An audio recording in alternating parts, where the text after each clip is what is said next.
Hey friends, it's Jasmine from Jasmine's Astrology, but you can call me Jay. Welcome or welcome back to my channel. Today we're going to be chatting about the new moon in Scorpio happening on November 1st at around 8:47 a.m. Eastern at 9 degrees of Scorpio. And so here we are at another new beginning for the moon and the lunar cycle.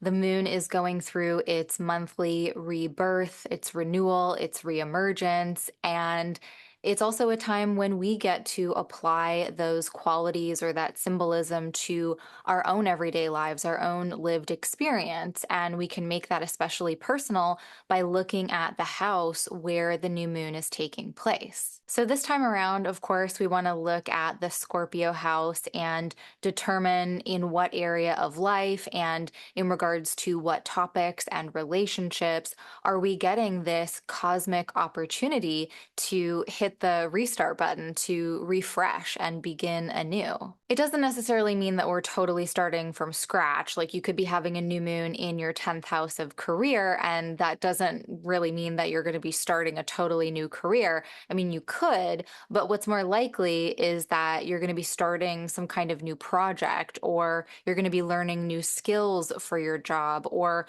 perhaps you're just taking a new approach to, your perspective around career in general. A new chapter is beginning. It might not be the most epic of the book, but it's a new chapter nonetheless, or it's at least an opportunity to turn the page. And every month brings this chance for a new story thread to start weaving its way into the larger patchwork that makes up our lives and our lived experience. But only once per year does it happen in each sign, sort of. There's usually a double somewhere in the year, but for the most part, every sign gets one new moon every year. This is an annual event. And so, the new moon in Scorpio, this is our opportunity for 2024 to refresh in the Scorpio house. So, again, you'll want to look to where Scorpio sits in your own chart to make this truly personal. But in a more general sense, a new moon in Scorpio is pretty full of feeling. This one is especially, and we will get into why. But this is water sign territory. So we're operating from a more emotionally driven place. And emotions run a full spectrum, right? Like, so we could be feeling a whole range of different things. But the commonality is that whatever we're feeling, we're probably feeling them pretty deeply because Scorpio has that quality of absorbing and then like holding on to something for long enough to understand all its ins and outs, all its nooks and crannies. Most new moons have a pretty quiet and introspective tone, but that usually gets dialed up when they happen in water signs.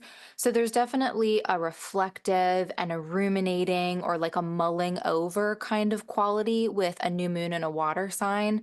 With Scorpio, it's like we're taking time to fully feel what we're feeling, to kind of let it all wash over us before we make any moves. Scorpio is very strategic.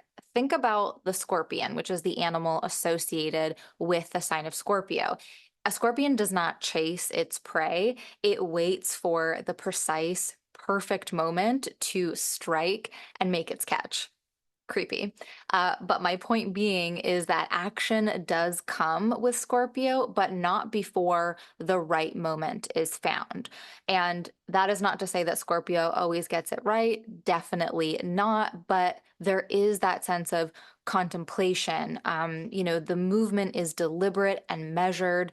There's no need to rush into anything. There is time to ask questions, to dig deeper, and to make a plan. And I say all of that to kind of paint a picture of how we can enter into this new beginning, regardless of the area of life that it's going to be playing out in. We can decide to take a new approach that really honors feeling our feels and being more open and connected to our emotional landscape, that whole range of emotions, not just the fun ones.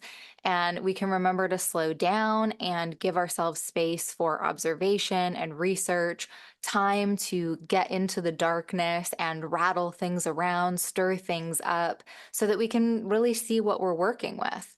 We might consider if there is a relationship bond that we really want to strengthen or a subject matter that we want to more thoroughly explore, and then decide what steps we need to take in order to get to that place of deeper connection.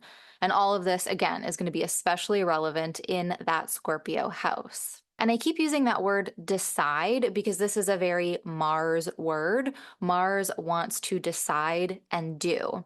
We might say that the Scorpio manifestation of that Mars energy is requiring a discovery phase first. So, kind of time to feel into and process what direction the inner instincts and intuition are really pointing us towards. So, discovery, decide, and do. And I bring up Mars, of course, because that's Scorpio's planetary host. So, anytime we have something in Scorpio, we look to Mars to get another layer of understanding and meaning.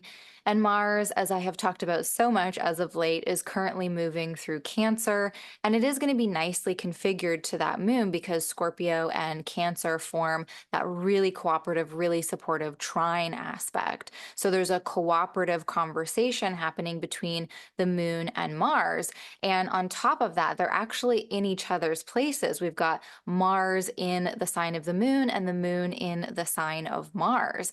And the moon doesn't really love being in Scorpio. Mars doesn't really love being in Cancer, but at least in this place of like swapping places, they can offer each other, maybe some solace, perhaps, like a little bit of like, hey, we're in this together kind of energy. And it's sort of giving like a constructive criticism type of energy. Like, it's maybe not something you really want to hear, but it's presented in a very helpful perspective and in a way that you might not have thought of before. But, anyways, Mars is in Cancer, and this adds to the water sign energy of it all, really emphasizing the tender and sensitive atmosphere within this new moon. It adds a bit of a sentimental quality and suggests that some of the feelings that we might be navigating could be really rooted in our past, and we might be processing some old stuff, kind of allowing it to move through us so that we can move into this place of renewal without all of that extra stuff. Both Cancer and Scorpio seek spaces that allow for the safe exploration of vulnerability. And so perhaps creating these spaces and, in the external world, but also kind of like within relationships might be another approach that we decide to take at this new moon. Now, Mars is currently at the final degree, the 29th degree of Cancer. That's where it will be during this new moon. And it's going to return here in just a short while during its retrograde cycle. But there is still something here about taking the first step towards something. There's kind of like a threshold crossing energy, and it kind of begins now and then culminates in 2025 when Mars leaves Cancer in a more complete fashion. I just get the sense from this new moon and its relation to Mars that there's this feeling of like getting ready to cross over into something fresh, but that we kind of have to take one final step in one area that also serves as the first step in another. I mean, think about when you step through a doorway, like you're leaving one space and entering the other. And I feel like at the time of this new moon, Mars is really at that sort of like liminal, threshold space, kind of hovering between Cancer and Leo. And I feel like this is often the case, and maybe I sound like a bit of a broken record, but I do feel like 2024 has brought a lot of new moons that it's kind of like through one type of ending that we've created space for a fresh beginning. That's kind of been part and parcel with a lot of the new moon energies this year. And I really see that again with the Scorpio new moon, given that Mars is at that 29th degree of Cancer in opposition to Pluto at the 29th degree of Capricorn. And Pluto is very, very near its own kind of epic ending and epic new beginning. And in my Scorpio season forecast, I did briefly talk about how intertwined this new moon is with that Mars-Pluto opposition. And I suggested that it might point towards a kind of new start that is initiated from a desire to push or fight for the power that is needed to protect what's vulnerable. And that sense that I was getting was coming from the tension and discordant energies really at the heart of that Mars Pluto opposition.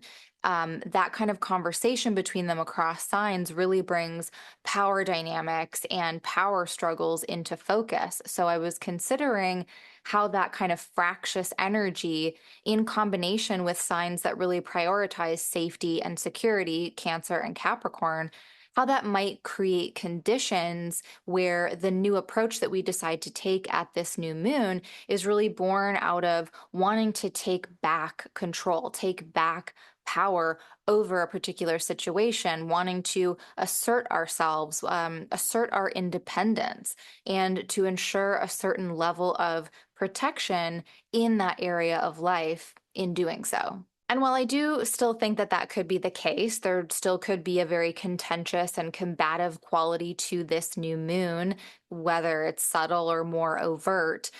Something that I hadn't considered when I was writing that forecast is that this is the final time that Mars and Pluto are going to be meeting under this configuration from these signs. This is the last time they will oppose one another from Cancer and Capricorn for the rest of our lives. And that also got me thinking about what Mars has been doing in the skies leading up to this Mars Pluto opposition. The conversations that it's been having, the story that it's been weaving. And most recently, it met with Uranus by a sextile, a very cooperative aspect. And that was, very supportive of change and innovation. And then it met in another very cooperative aspect, the trine with Neptune. And I think that was really supportive of softening and surrendering. So, with all of that now in my mind, and then Mars meeting with Pluto, I wonder if this might actually translate to putting a particular disagreement to rest. Now, we might have one final, have at it, on the day of the new moon, or kind of maybe a couple of days after when the Mars Pluto really comes together at the exact degree, or we might not. The way that we take back our power in this situation, the way we take back our control, might actually be through moving on from something that has already taken a lot of our time and effort. And we assert ourselves and we say, no, I no longer have space for this. So maybe this is a new moon about picking our battles, knowing that we've done everything we possibly can to advocate and take action on this topic or in this relationship, and deciding to redirect our energy and effort elsewhere. I get like an agree to disagree kind of vibe from all of these factors. So maybe there isn't some beautiful solution that we reach. We might not feel totally at peace with the ending, but there could be some kind of closure and finality to be gained by actively deciding to take that new approach. So maybe consider the topics of your Cancer and Capricorn houses as well, and how any kind of tension or friction in that area for a number of years now, potentially, how that has potentially been preventing you from starting fresh in your Scorpio area of life, and like what kind of battles you might be really just ready to walk away from. Now, one final piece of this new moon puzzle is that it also makes a trine with Saturn over in Pisces. So we've got another water sign in the mix. This new moon certainly has us covered in terms of feelings to feel. And with Saturn and the moon in such a cooperative conversation, I feel like we might be able to find or create containers within which to really explore these emotions in less overwhelming ways and much more productive and meaningful ways. So it's not a total flood of feeling thanks to Saturn being in the mix. We're not being like totally consumed by all of these emotions, even when we do go really deep, which Scorpio energy will inevitably be wanting us to do. There is a sense that we have a kind of anchor to pull us back up when we need it. I think Saturn can help us to order and prioritize our feelings and our desires so that we can act on them with a lot more efficiency.